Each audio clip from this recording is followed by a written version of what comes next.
Time to get rolling. Awesome. Awesome. Well, welcome everybody. So excited to be heading up the fourth day of Vision to Reality. The past few days this week have been amazing. I hope you captured some really great content. By the way, I'm Bernadette Hurley. I have been a coach with Rieger Coaching and Consulting for almost 3 years, a little bit shy of 3 years. And it's just been such a pleasure being a part of this organization and all the things that we do to deliver content to our clients, and then also to the general population of realtors who are just looking for a place to grab content and make their lives better. Brian, I'll let you introduce yourself. Hey, thanks, Bernadette. Hey, everyone. Name's Brian House. I have been with the Rieger Coaching and Consulting Group for just about 3 years as well, coming up on that anniversary, that big milestone. I'm out here in Oregon and been in real estate now for, 7 years, I want to say. Had the pleasure of learning the business under the Josh Cooley brand and processes and systems that have been built here. So had a great foundation and a great opportunity to continue to learn through the wisdom of the coaches on this team and the likes of people like Craig. So awesome. Gosh, I hate to say how long I've been in the business. I'm 25 years in the business. I'm like celebrating my silver anniversary.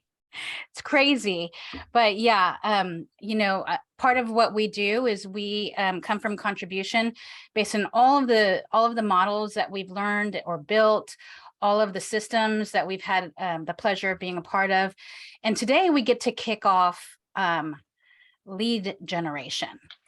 And I love it because on day 2, you heard Mike and Chase talk about just their non-allowables on their team, which is lead acquisition and lead follow-up. And Chase even said nothing happens in his organization until lead generation takes place. And I love lead generation, actually. When Mike had this posed this question on his day, he said, what's your favorite part of the entire real estate process? And I was like, lead generation. I was popping it on the chat, which, by the way, I need to make sure you guys know, if you're going to put something on the chat, make sure you send it to everyone and not just hosts and panelists, because I think they were talking to me when I was just filling up the chat with lead generation to make sure that everybody can see what it is you're wanting everyone to know. So lead generation has been my forte. It's been my cup of tea from the beginning. So anytime we do something like this, and they ask like, well, what do you want to talk about? I'm always in for lead gen. And it's really interesting because when I first started my business 25 years ago, I was told by some of my mentors that the most successful realtors have about 5 lead generation pillars. So we're talking pillars of business. What are your 5 lead generation pillars? How many are you missing to be able to really say your business is set with the lead generation model to create your big life? So let's just talk really quick about what lead generation is. Lead generation is capturing the contact information of the people who have shown interest in the types of service that you offer. So it's not just the activity of it, it's the actual capturing of the contact information. So a lot of times when I'm talking with new clients, they're like, yeah, I lead gen and I time block from 9 to 11. Great. Well, how's that going? And when we start really diving down to what that means, we're not just looking for time blocking, and we're not just looking for the act of making phone calls. We're really wanting to have the goal of being able to capture and connect. So a lead is a person who has shown interest in the services that you offer, and you can contact them. If you can't contact them because maybe in their registration form they didn't enter an email address or a telephone number, just their name, well, I don't think we can really quite call that a lead.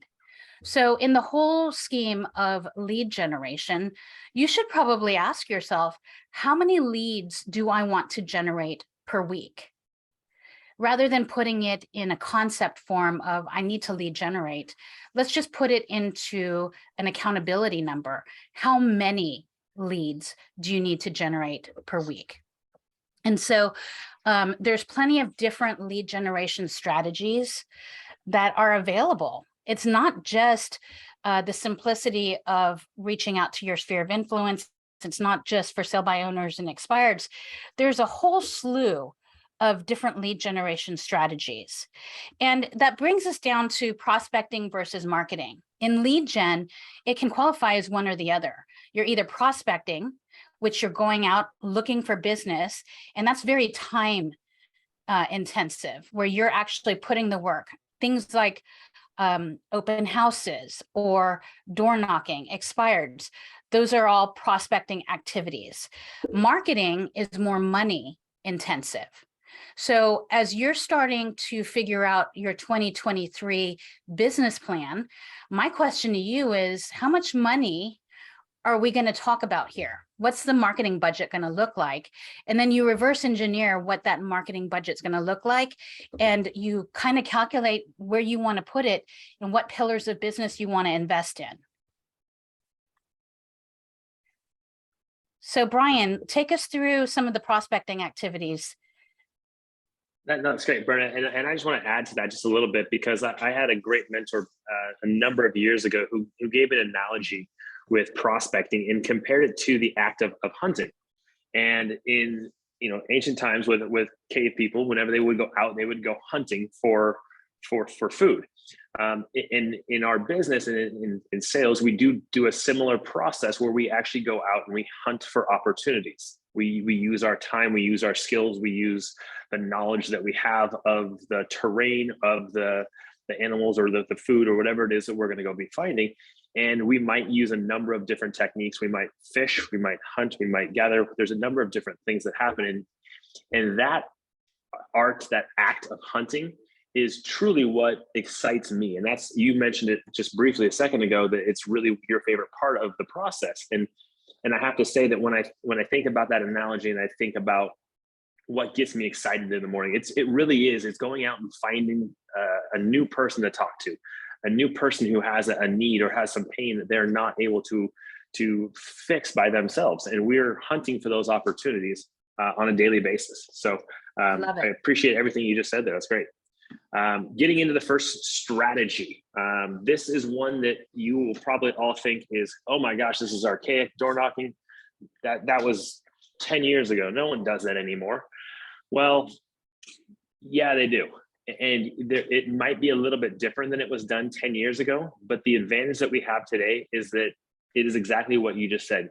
So many agents out there right now are thinking that, oh, this is an archaic way of connecting with people. No one wants me to knock on their door, and so no one's doing it. Well, when you can start to be a disruptor to someone's pattern and how people approach them, such as knocking on a door, we can actually create opportunities at a much higher level than we may have doing other strategies. So when I think of door knocking, I think of getting a chance to be in front of somebody on a face-to-face basis, where you have information not only about their house, but you can actually gather more information about them and their situation. So this to me is a tremendous opportunity that isn't being utilized right now and can actually help you stand out in a market that isn't probably leveraging it as a tool. So going back to the time aspect of your prospecting, this is definitely one of those strategies to consider. So well, really quick, Brian, just in the chat, I'm interested to know how many of you guys door knock,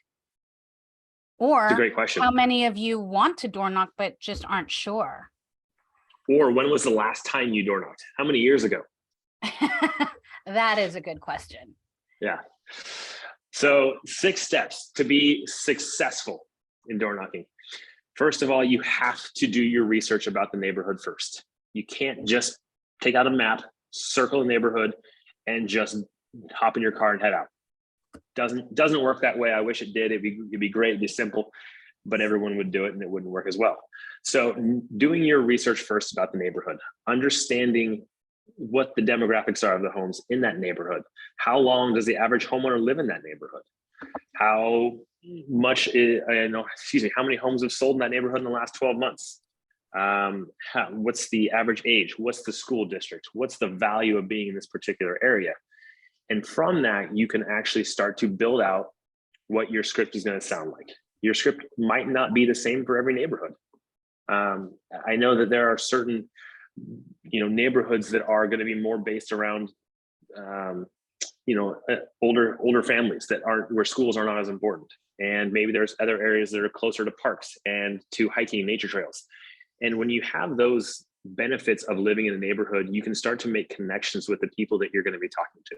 So understanding those neighborhoods and having the data and the information and the benefits of neighborhoods is really step one. Step two is come up with your script. What are you planning to say? I don't know if anyone's ever door knocked the first time, knocked on the door, someone answered and they're like, deer in headlights, right? It's like, oh no, wasn't expecting you to actually answer, was just trying to leave a door hanger. You're here, now what do I say? And that can be a very terrifying feeling for a lot of people who haven't door knocked. So really getting your script ironed out is step one. And in any time we're talking about scripts, we're talking about the three steps. So memorize, internalize, and customize. So take your script, write out what the key points are that you want to focus on when having these conversations. Memorize it. So practicing it in front of the mirror, using a friend, a coworker, a spouse, anybody who will listen. I don't care if Fido's down, sitting down, lay on the couch next to you and you want to read it to whoever. But get to the point where you're comfortable with that conversation and what it is that you're trying to say. And then as you do that, you're going to start to become more natural. It's going to become more of a conversation flow to it. So that's really a big part of it. Objection handlers. What are people potentially going to say to me? What's going to get in the way of me being able to have a good 5 to 7 minute conversation with somebody on their front doorstep? Write those down, come up with 1 to 3 questions for each objection that you might get at the door, and 1 to 3 questions that you could ask back to those particular homeowners to keep the conversation going. Love it. Third, and just going back on scripts, when when we're talking about memorizing, internalizing, and then customizing, what I heard is that you don't necessarily just have to take the script that somebody shares with you and then repeat it verbatim. No, absolutely not. I think this is such a great time for us as agents to let our personality shine through, right? People work with people. People want to work with an agent who they feel comfortable with, they feel confident in. And so much of what we do in drawing people in and becoming their representation is just about building that rapport. And building that rapport takes personal touch. And so you get to be you in this process, which I absolutely love. You're not going through, 1,000 phone calls. You're going through maybe 40 doors. And so spending the 2 hours to be you and get to talk with people who may have kids that go to the same school as you, may have mutual friends, you get to be you, and that can draw so many more people into the dialogue. And it's such a valuable part. So great point, Bernadette. I agree. And Monica even put on the chat, she'd rather show her face rather than the flyer that they're going to throw away. And the flyer that we're going to throw away, that's the marketing money intensive. And the face-to-face is the time intensive. So yeah, I would agree that you get to use, you get to have face-to-face and let your personality shine. Love it. 100%. So, that really brings us to number 3 is that when you're there, your face is in front of you and you're getting to be you, be intentional with your conversations. Know what it is that separates you from the person who's probably just leaving a door hanger and not even knocking. What makes you special? And for so many people, it's listening. It really is standing there and having a conversation, listening to what people are saying, listening to their concerns, listening to their objections, and being a real human. So understanding that when you have that conversation, you have data, you have information, you have value to provide. So, number 4, set a plan and time that will create value and success. Bernadette, you mentioned this and you kind of alluded to it when you first came up with the intro to this call. Oftentimes people will do activities just to say they're doing them, Mm-hmm. and they're not So really true. trying to get the value, right?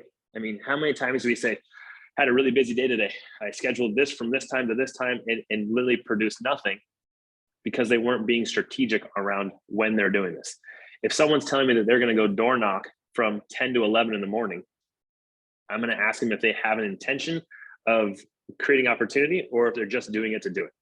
Because if you were to ask me how many people who are in their home today, we're not talking 12 months ago, with so many companies requiring people to go back to the office, we're not going to get in front of as many people at 10 a.m. as we may have 12 months ago.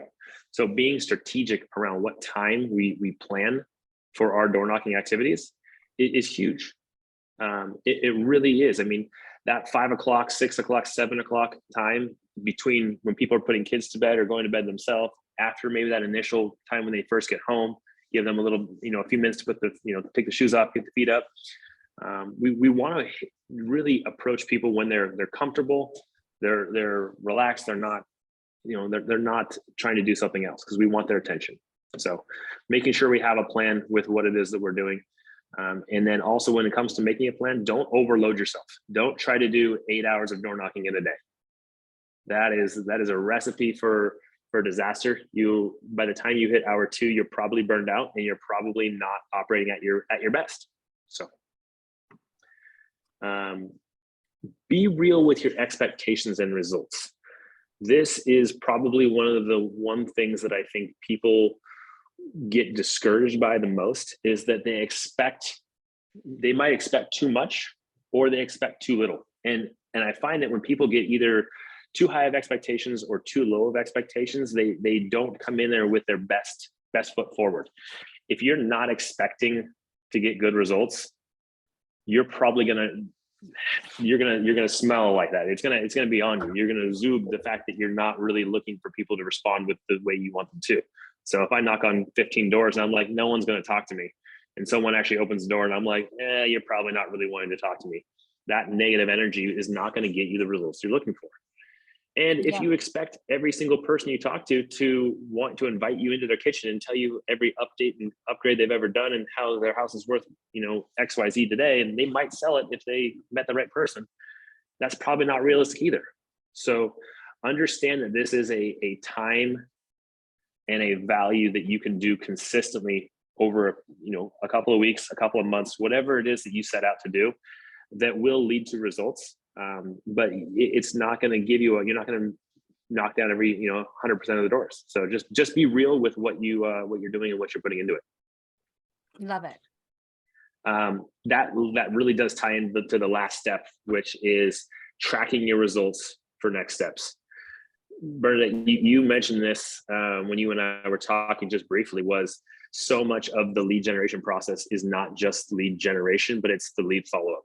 And I know you're going to touch on it again, later on, but if we connect with 4 people out of 100 doors that we knock on and we have great conversations, if there's not a next step, a process in place, or a communicated expectation that you're going to set for the client or the lead that you've spoken to, you've just wasted 2 hours and you've probably done more damage to your reputation than you did any good. Because now we knock on their door, we say we're going to follow up, and then nothing happens. So that's such a big part of it, and just knowing what that process looks like, and being vocal about it with the people that you speak to. So, well, really quick before we move to the next slide, I was just looking at the chat, and I'd probably say that there's a large segment of listeners here today that have never door knocked or just not sure. And then there's a large part that have door knocked and they have their opinions on it. Many of them are favorable.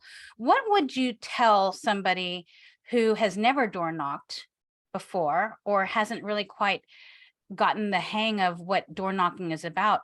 What would you say would be an expected result? What is the mindset? What are you hoping to achieve when you go door knocking? The first time you go door knocking, the expected result is to learn something. You're either going to win or you're going to learn. And people who have been around me a lot, they hear that a lot. We're either winning or we're learning. And that first couple times you're door knocking, it is probably going to lean heavier toward the learning process than it is the winning. And that's okay, because realistically, if we're learning, we are winning. And I say that because you really have to get out there. You have to have the plan in place, and then you have to say, okay, if someone, you know, approaches me when they open the door and it doesn't go well, and I walk away from the door, and before I get to the next house, I pause and I say, okay, what happened there? What could I have said differently? What did I not pick up on? What cues and clues were they giving off that I'm just overlooking because I'm trying to follow my script? And taking that pause, maybe it's 5 to 10 seconds from when you walk from one door to the next. That to me is such a huge part of getting better at this every single day. And then as Frank went in there, is realistically, let's set up a time frame. And if it's 2 hours, and that's, you know, that Frank, you mentioned 15 to 20 people per hour. I think that's a great expectation, is to try to have a set number of conversations based on the number of homes that are out there. And from that, what you're going to do is you're probably going to make out a sheet that says, from 3 to 4, I knocked on 50 doors. I spoke with 6 people. From 4 to 5, I knocked on 50 doors and I spoke with 12 people. And from 5 to 6, I knocked on 50 doors and spoke with 15 people. You're tracking that information so you can best plan what your next outing is going to look like. Love it. I mean, Frank Kenny from Los Angeles says the best times for him are from 3 to 4 p.m. after parents get home with kids. And I know for a fact, he didn't just know that, he experienced it, he tracked the results to be able to find out that that's the ideal time for him. I love that. I think that's a great opportunity, and a great aha from his perspective. Obviously, is that, you know, it's when the parents get home with kids. That's just, we're trying to fit into their lives with an opportunity. So love it. So a couple different scripts, and these will be available for everyone just to read through, understanding who it is that we're talking to. Because when it comes to door knocking, we don't know who's behind the door. So just make sure you have a good script that gives you multiple talking points. If it is the homeowner, great. If it's not the homeowner, great. We have an opportunity to have a conversation with both people. And you just have to be prepared for what that next line is going to be. And I don't want people to ever be discouraged if hey, is Bernadette home? No, she's not. Okay, thanks. Have a good day. That right there is, we're missing the point and we're missing the opportunity. So just make sure that when you do come up with your script, it sets you up for potential scenarios, potential, I don't want to call them even roadblocks, but what are we going to say next? What are the potential outcomes? And that's where identifying the homeowner who answers the door versus the non-homeowner. I mean, everyone should have access to, you know, their county records. They should have a list of the addresses and the names of the owners. And when they're going out, they have their sheet. They know who they're walking up to talk to, and they're looking for that person. So what is an item of value that you would leave? For I'm looking at, if a non-homeowner answers the door, always leave the person who answers the door an item of value, even if the decision makers. Yeah. No, absolutely. So leaving an item of value. This is oftentimes a market stats sheet with a quick little bio on yourself. So whenever I do this, I always like to, it's basically a 1-page envelope. It's almost like a thank you card size. And it doesn't have to be very much. It just has to be enough that it keeps their attention, but it provides value. And we're not asking for anything in this letter. We're not telling them that they need to do something next. We are literally saying, thank you for your time. Sorry I missed you. Here's my information, a little bit about me, why I came to your neighborhood, came to your home. Here's some information for you to chew on between now and hopefully the next time that I come by and you're actually home. Awesome.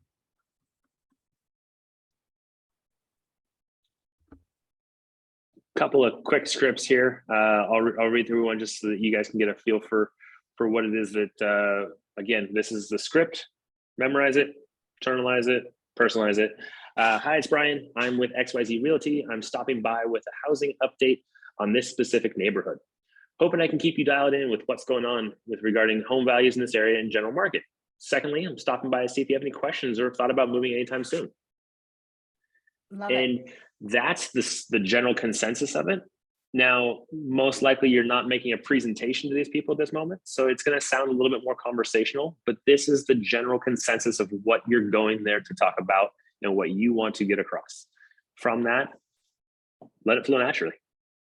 I love it. That first, I mean, your first script is, it's lovely. It's you just being you and coming from contribution and passing out golden nuggets as, you know, golden bars, as Chase would say.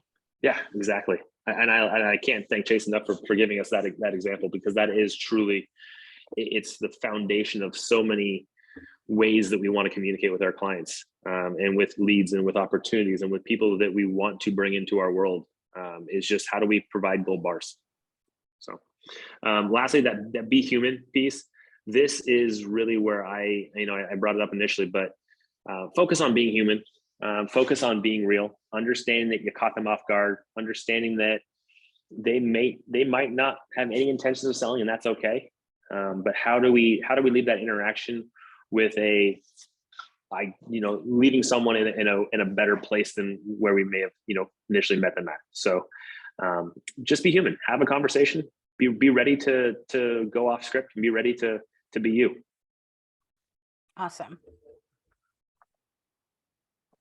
Cool. If we have any questions on any of the strategies, you guys want to leave them in the chat box. We'll try to get back to them as much as possible here before the end of the call.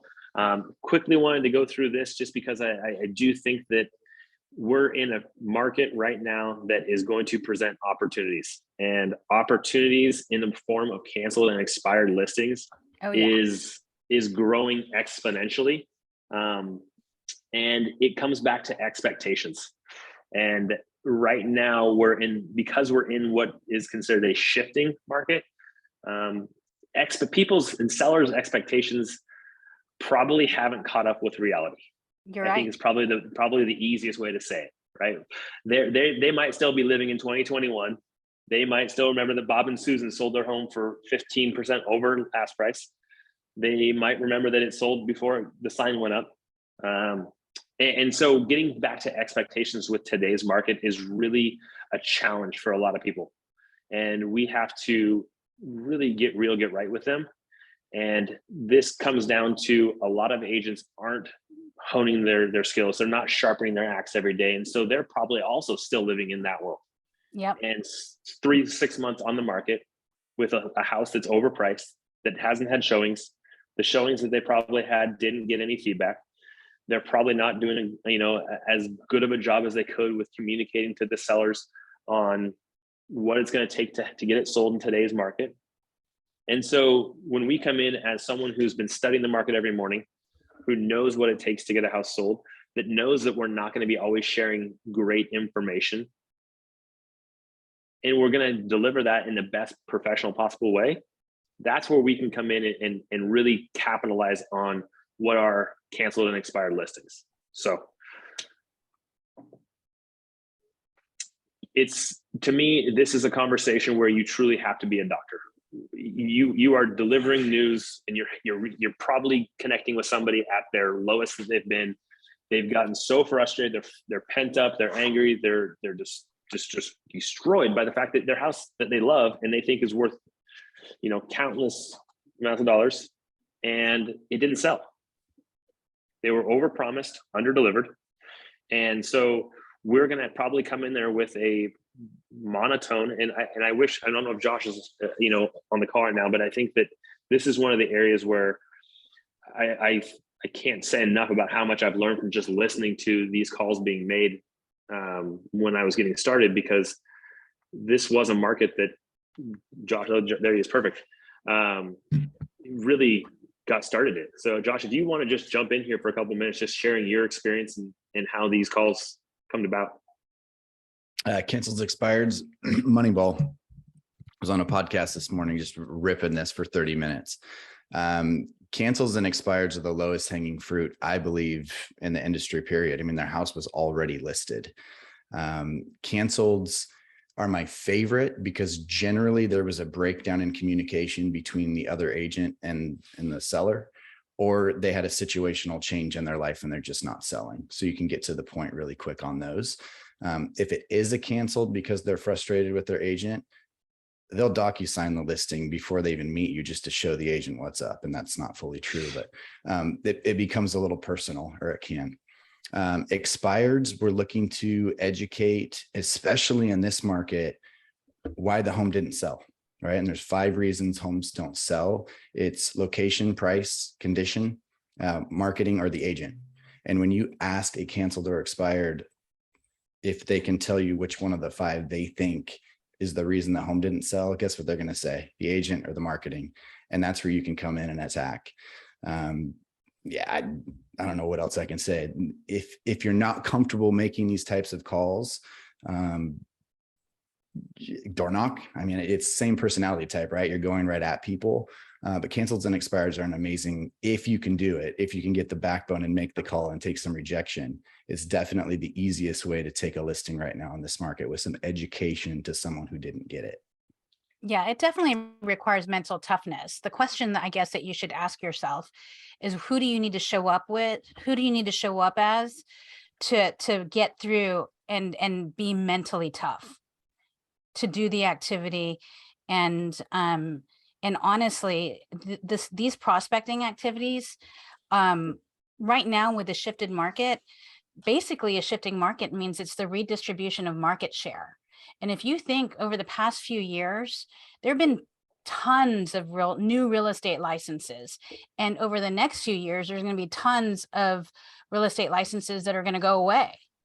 And the reality is, especially for expireds, that just means that there's more business, the redistribution of market share for the ones who are going to stay the course. Hopefully everybody here on the chat. Absolutely. Absolutely. I think that's a spot on observation to what we're seeing from an agent perspective. And I think that, agents who may have received their license last year, the year, 2020, 2021, sold a few homes, taken a few listings, and they're helping their aunt and uncle out, and not skilled enough or experienced enough to know that in a difficult time, difficult conversations are a necessity.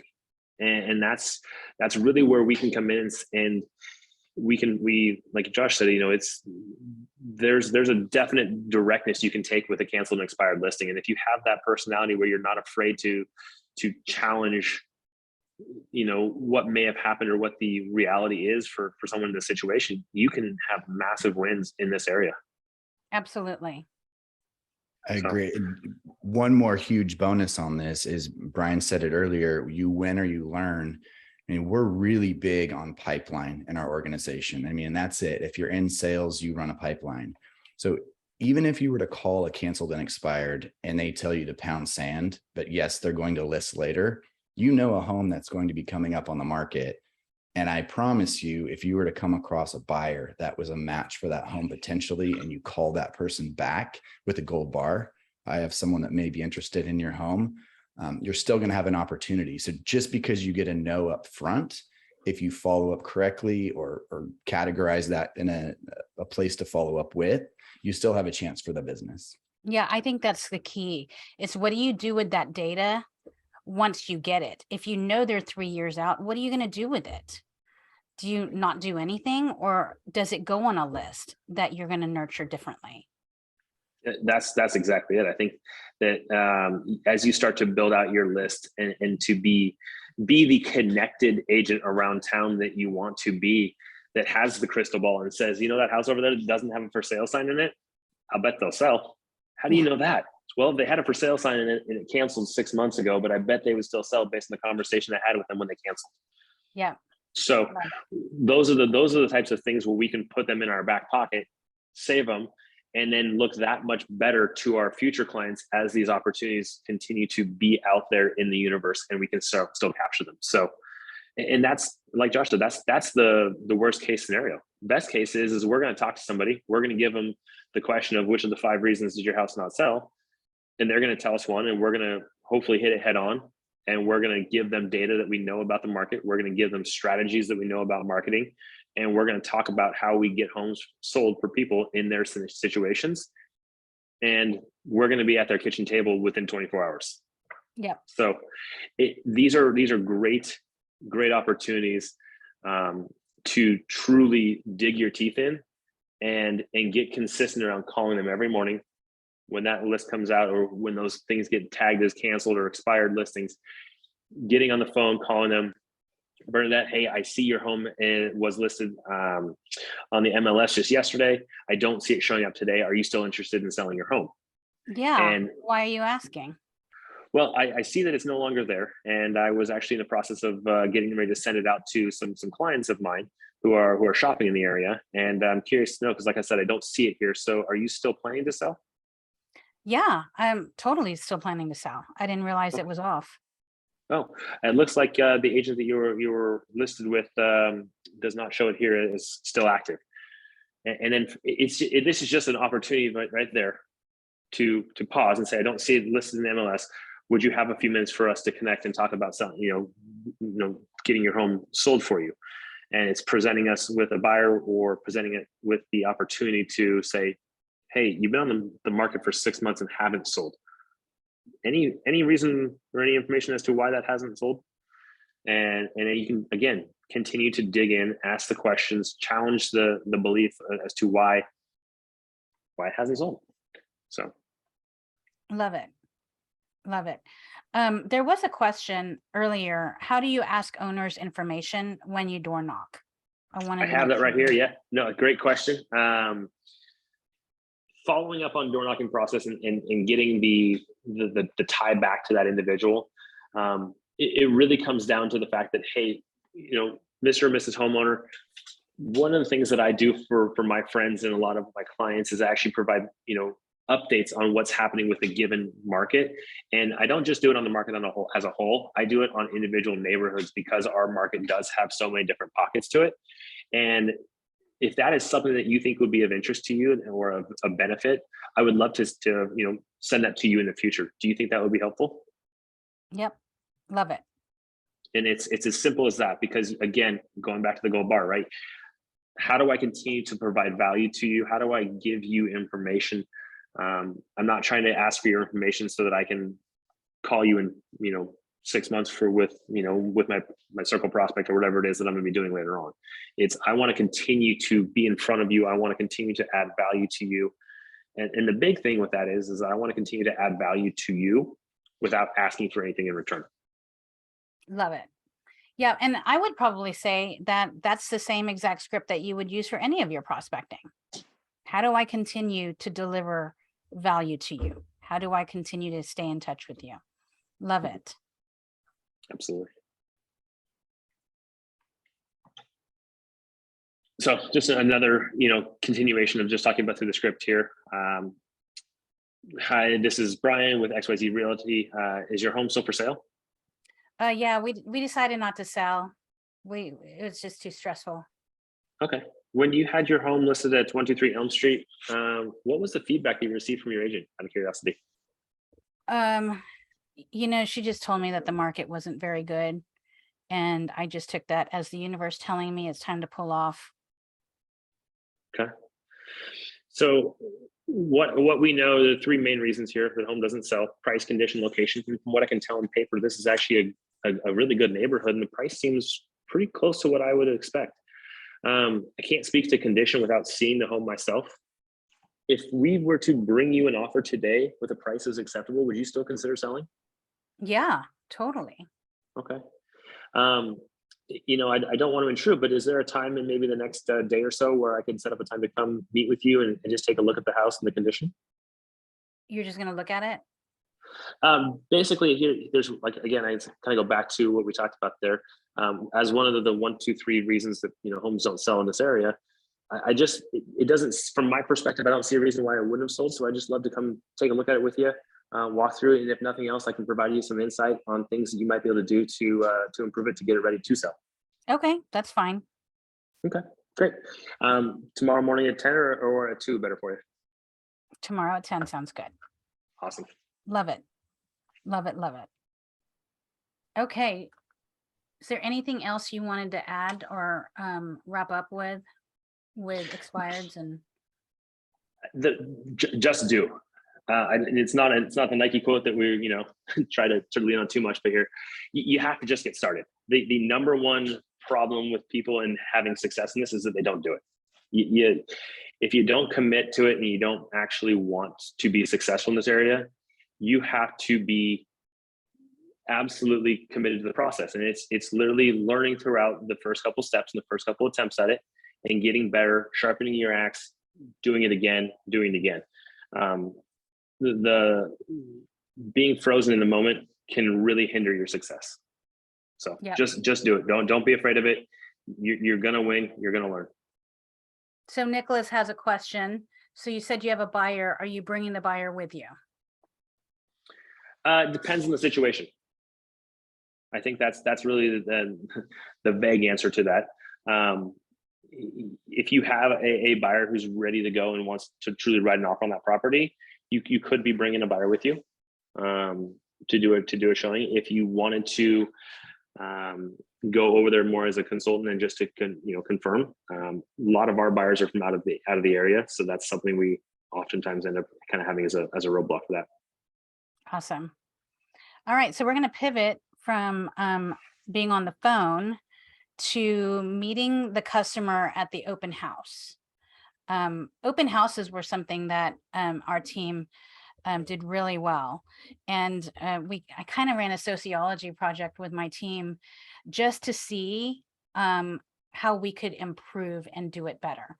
So we had 6 salespeople on the team, and the contest was to see who can close the most number of transactions over a 4-month period strictly through open houses. And so when you have, and the prize was we got to go shopping for a purse because we were all ladies in the Houston Galleria, and we'd all get a chance to watch and touch and feel and watch the winner actually select any purse that they wanted. And that was the prize. So everybody was game on. So we did statistics on what day of the week, whether the Rockets were playing or the Astros, what time of day, what was the weather like, what was the weather forecast like. So we kind of got a sense of what we needed to do to have a 1-to-1 ratio, meaning for every open house you did, you always had one closed transaction. And through playing around with all different types of methods to win, like it goes back to that mindset question, that mindset issue, Brian, about are you just doing it to hold the houses open, or are you doing it to win?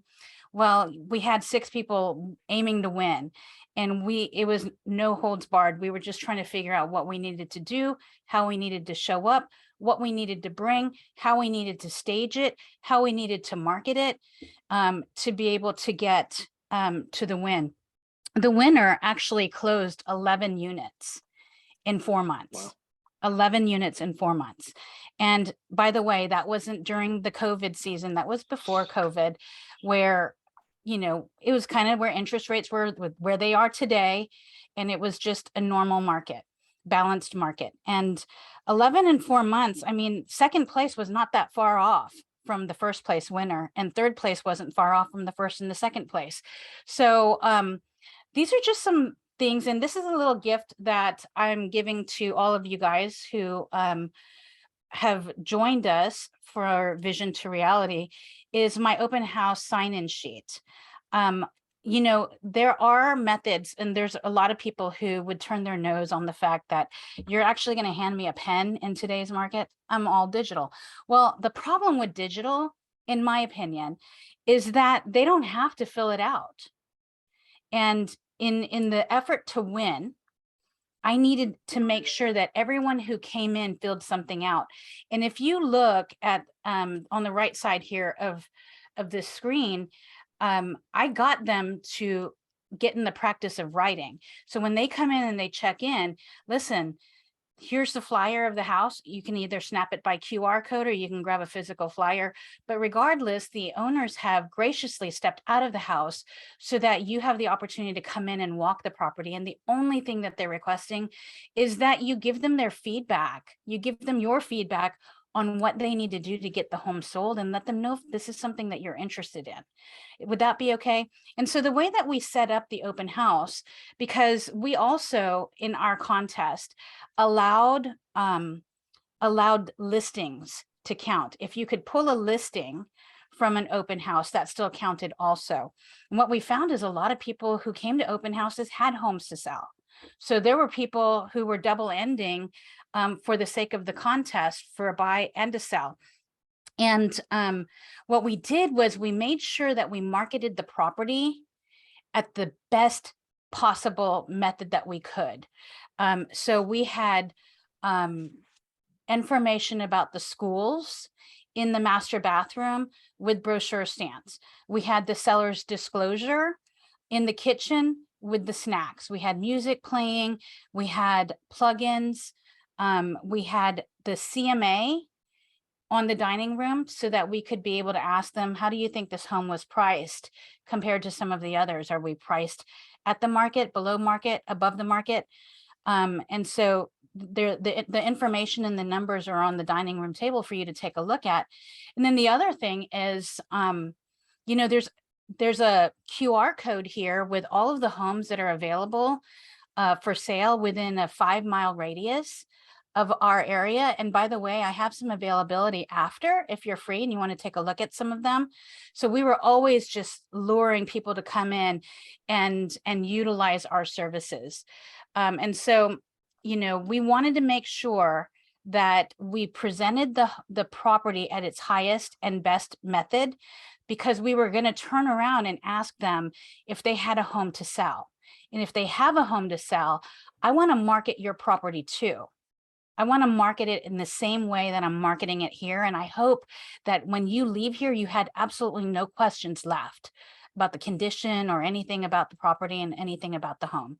So these are just some things about the open house. I didn't have to follow them because the second section of the sign-in sheet, which you guys are going to get probably by tonight or tomorrow, is you know, asking them if they would like our help, finding out, do you have a realtor? We stopped asking, do you have a realtor? We started asking, who's your realtor? Because the end result is different. And we were able to capture more possible buyers and possible sellers by just tweaking that one question. And then on the back, it's like basically saying, you know, I want to customize a home search for you, because driving around looking at open houses, that's kind of not the best use of your time. Let me give you direction and set you up on a custom search. And if that's something that you'd be interested in, on the back, you just tell me what you're looking for and I'll be in touch.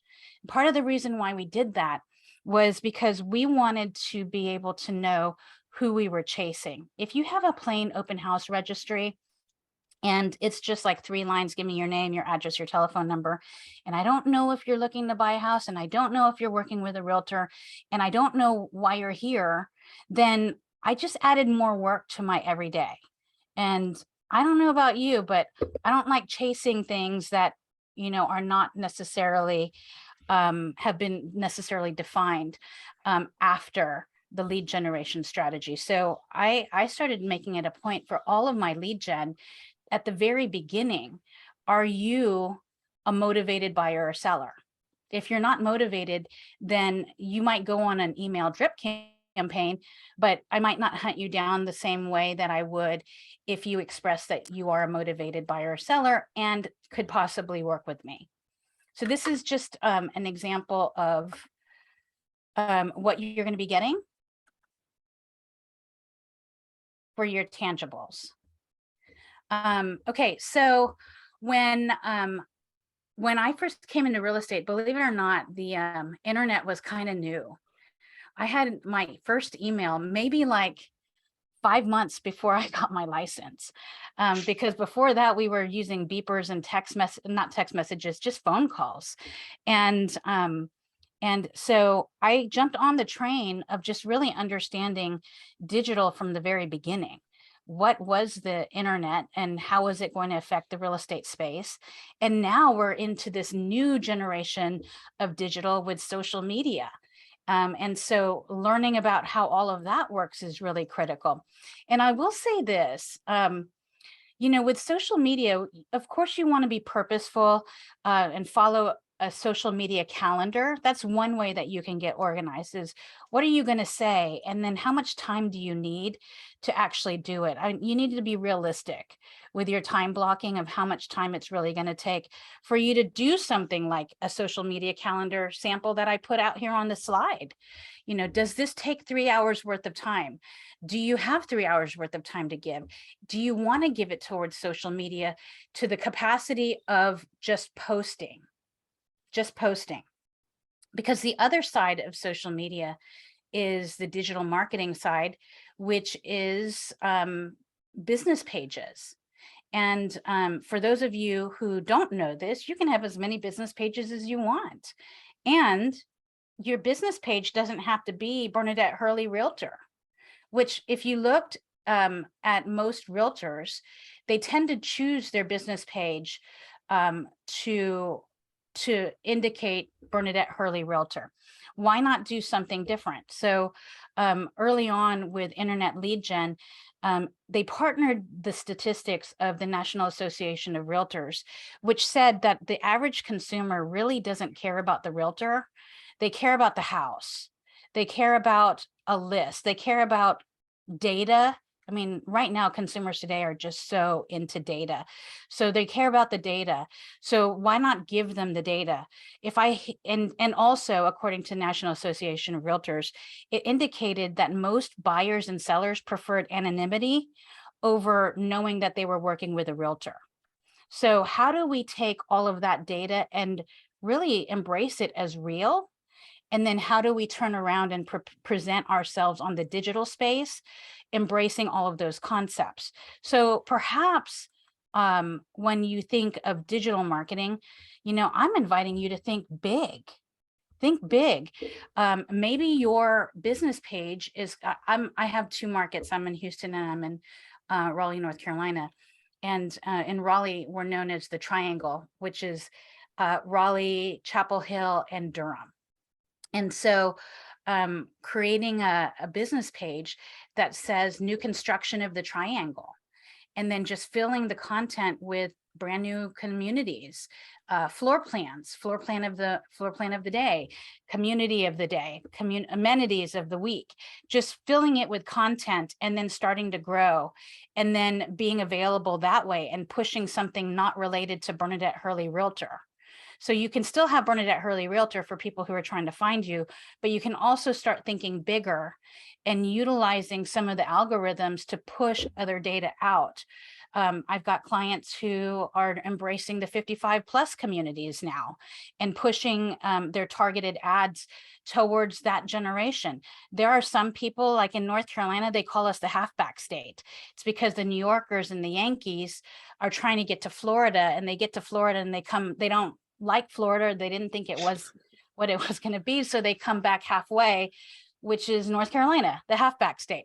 So, with targeted marketing, because we know we're a halfback state, we can start promoting digital marketing to Floridians about new 55 and over communities or new construction in the Triangle. We can just prevent them from going to Florida and sending these targeted ads towards New York and Connecticut, New Hampshire, all these cold states, all these states where everybody's trying to come down south. So that's thinking big. And that's thinking big. Meta has come in and they have changed their algorithms. And so it's really important, if you're going to play in this space, that you're deeply connected to what's happening with the Meta algorithms. So the question is how many pages should you manage? Well, that depends on your lead generation strategy. Like, how many leads did you say you were going to create per day? That should have a direct indication to how many phone calls you make, how many open houses you do, how many digital marketing ads you create. Really what's really big now is video, YouTube, TikTok, everything. And actually Meta just changed their algorithm, and it's going to be effective pretty soon, to where if you really want to get out there, you're going to have to put some video content out on the Facebook and Instagram platforms. So when you start understanding digital marketing, man, the sky's the limit. There's so much that you can do with lead gen, but I am going to have to push through really fast. Who knows what this is in the chat? Can you put something on the chat if you know what this is? See more. Yes, Frank, There you're we go. showing up for me again. Yes, it's the Venus flytrap. The Venus flytrap. It's a No shot. carnivorous plant that snaps shut when prey comes into contact with them. So for some parts of the world, this means shh. For people who I coach and people in my world, this means Venus flytrap. What are you doing to capture and convert your leads? That's really the name of what we do. Lead gen, that's a whole lot of fun, but the capturing the content and doing something and creating the system, that's even more fun. The win is in the flytrap. What are you doing to create a Venus flytrap lead conversion system? What does your lead conversion system look like? And so really quick, I have some samples here because we just have a few minutes. If you came to my open house, this is the first of many open house emails you're going to be getting. This just kind of shows here in the middle how I queued up the open house system. If you initiate the 10 days of pain, which is something that we really, really loved, then you should have already created all of your emails for your door knocking, for your circle prospecting or your expireds. You should have created your 10 days of pain for your open houses, for whatever lead gen strategy you're doing, for your digital marketing. What are the 10 next pieces of emails they're going to get? What are the 10 text messages they're going to get? And then of course, you're going to call them every day for 10 days until you reach them. And what are you going to say? You know, some of the ones like on our earlier phone calls, it's like, listen, we are committed to getting in touch with you. We're committed to finding out what we can do for you. And we're going to continue to reach you. So even if you are not interested in our services, just send me a text so that we know that you are in good hands and that we don't have to worry about what your needs are. So this is just an example of 10 days of pain. What is your 10-day of pain going to look like? How do you convert at a high level? And I'm going to end with this. I was with, we did, what do you call it? Dave Ramsey for the longest time. We actually started with the Dave Ramsey program when he was just launching. So I had every zip code, and that was before he changed all his splits. So it was a lot more favorable for the agents at the time. But I want to tell you some of the things that I learned. What he said was a good agent converts at 10%. 10%. And if you wanted to take on any more area, the only people that could ask for more area were those that were converting at 10%. So knowing that, I knew that Dave Ramsey was a really good source of lead generation for me. I needed to get my systems up to a 10% conversion possibility. So what does that look like? So we ran with all different types of follow-up programs. And what I found was, and they measure 10% for the first 12 months. After 12 months, if you didn't make the conversion, it then calculates into your lifetime conversion.